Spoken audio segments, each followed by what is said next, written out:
Good morning, Minneapolis, and welcome to Thursday, September 17th, 2020. My name is Toussaint Morrison. I'll be your host today for Onsite Public Media's Good Morning Minneapolis. Today in obvious news, 2 + 2 = 4. Minneapolis Police Department still culturally incompetent. All right, in the headlines today, we don't believe in cancel culture here at Onsite Public Media, but we do believe in saving money. So if you have a membership with NPR, you may want to reconsider, ? NPR's in the headlines today as they announced that they have fired DJ Eric Malmberg from The Current. The Current is a sister station to NPR, and this comes on the heels of a former NPR employee leaving NPR. Marianne Combs cited that she was leading a 2.5-month investigation on a DJ at The Current, and citing that they had a long history of alleged sexual harassment and predation. When NPR dragged their feet, according to Combs, on the story, she cited that she was just leaving the company because she believed in what she was doing and that the story wasn't necessarily going to get the time of day that it deserved. So, if you're wondering what it took to get a white guy fired from his job at a prominent company in a position of leadership here in Minneapolis, Minnesota, it only took the following: public accountability, numerous folks coming forward implicating his behavior, and a staffer sacrificing a 23-year-long career at that station.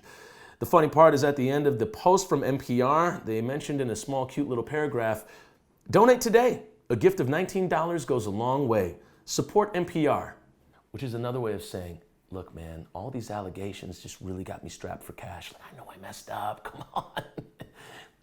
Can I bum a cigarette? Oh, do you have $20? People over property, morals over NPR. And if you thought NPR was a target fire, the Minneapolis City Council said, "Hold my Kool-Aid, we're going to give you one or a few more better." The Minneapolis City Council recently held a study session, and according to Fox News, City Council Vice President Andrea Jenkins described, quote, "lawlessness in the area around 38th and Chicago, the site of George Floyd's deadly arrest. Some residents have reported having to pay extortion money to get out of their own alleys," end quote. Jenkins told Chief Arredondo, quote, "This is a no-go zone. We're not coming there. Meet us 3 blocks away," end quote. Jenkins said constituents have heard. Okay, we need to look into a few things here. One, Jenkins is saying near or around 38th and Chicago, not necessarily 38th and Chicago. And meet 3 blocks away? I mean, why not meet in Uptown? Maybe not meet in Uptown. There was just a mass shooting there in June where 11 people were shot and 1 person was killed. You know what? Let's meet at Bedemakaska. Yes, Lake Bedemakaska, where the property value is above $500,000 and you can feel safe doing damn near anything. No, maybe we shouldn't meet there. Somebody got shot in their car just last August. Actually, that was within the span of 10 hours where 2 people got shot and there was arson. So, yeah, maybe not a safe place to hold a meeting. But where was that, where 2 people got shot and the arson was? Why, that was in the ward of none other than President City Council member Lisa Bender. So VP City Council member Andrea Jenkins, where should we meet in the city that's actually safe?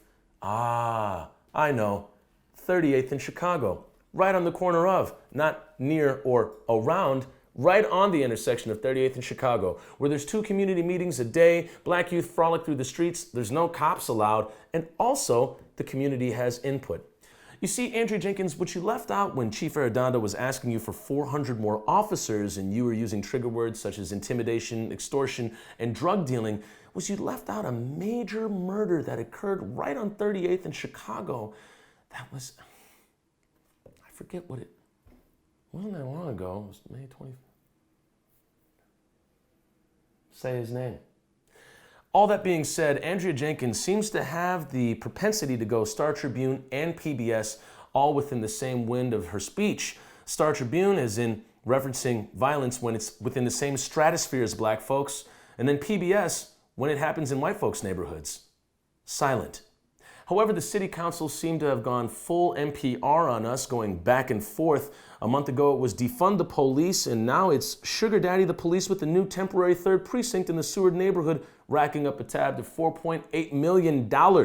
In case you haven't been paying attention or were blocked out of one of Lisa Bender's Zoom meetings or were muted in one of Lisa Bender's Zoom meetings, the new 3rd precinct is on the city council's meter to vote. And here's how they voted. Reich in favor.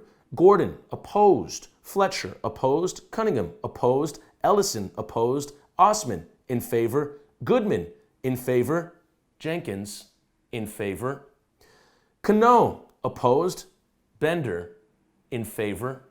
Schroeder, in favor. Johnson, in favor. Palmiciano, in favor.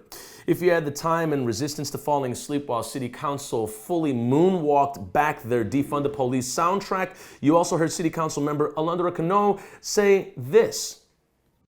This question is probably not something that's on your slide right now, and I apologize for that, but it's something that happened in our ward over the weekend where we had 50 gunshots near 38th and Chicago, and that seems to kind of be the new norm for that area. 50 gunshots? What you talking about? How do you affirm those actual numbers? Were the stats over the course of the week near 38th in Chicago? What is near? Oh my goodness.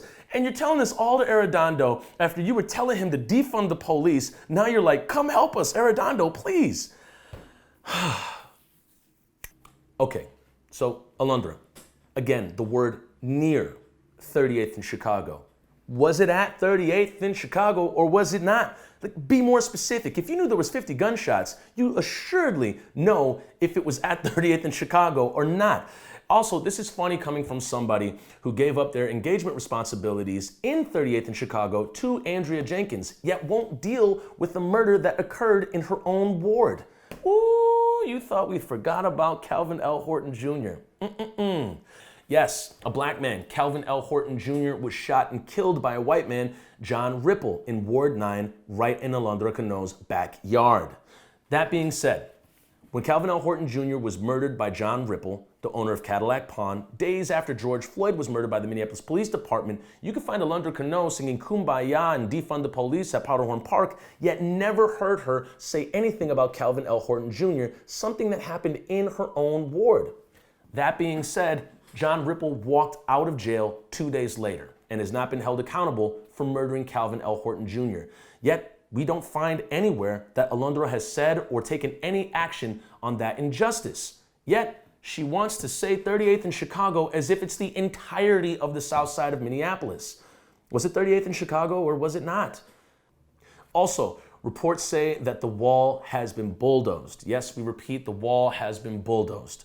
For those of you who do not know what the wall is a long stretch of land along 55, where the unhoused community has pitched many tents and has centralized a lot of their lists and needs for people to come and supply and donate to them, which now leads us to subsequently what's going to have to happen since the city has bulldozed the entire unhoused community on the wall. This Sunday from 11 a.m. to 7 p.m., there will be a one-day supply bank at Bryant Square Park at 3101 Bryant Avenue South here in Minneapolis, Minnesota. You can go to Homebase. That's Homebase Central on Instagram to find out more specifics of that drive on Sunday. Sunday, 11 a.m. to 7 p.m. at Bryant Square Park, where we'll be taking supplies and donations for the community that has been bulldozed off of 55. Another thing going on this weekend, Friday, Communities United Against Police Brutality is partnered with us, Onsite Public Media, in hosting the second Floyd Commission hearing. This will be 6 p.m. at North Commons Park. It's the second hearing of the Floyd Commission to hear from the community members such as yourself to talk about your experience with the police in Minneapolis. Testimonies will be taken from community members to create action towards holding the police accountable and also transforming what we believe the police can be down the line. Also, next week, Thursday, September 24th, 4 p.m. at 38th in Chicago will be the youth debate. That is for youth that are from high school age or younger. They can debate one or two of the demands at George Floyd Square. You can DM Onsite Public Media at Instagram or Facebook, and we'll assign you to a team where the debate will go down on Thursday, September 26th.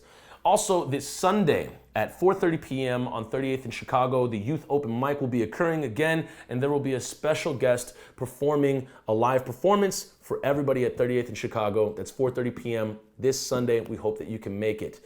All right, that'll do it for us here at Onsite Public Media for Good Morning Minneapolis. Thank you so much for watching the show today. The feedback has been amazing. Please share this as you can. And we have a GoFundMe going on, and we are so close to being done. So close. So once we complete that, then we're going to start raising funds to possibly find a new space and do this live. We thank you so much for joining. We'll see you in the next one. Our work is never done.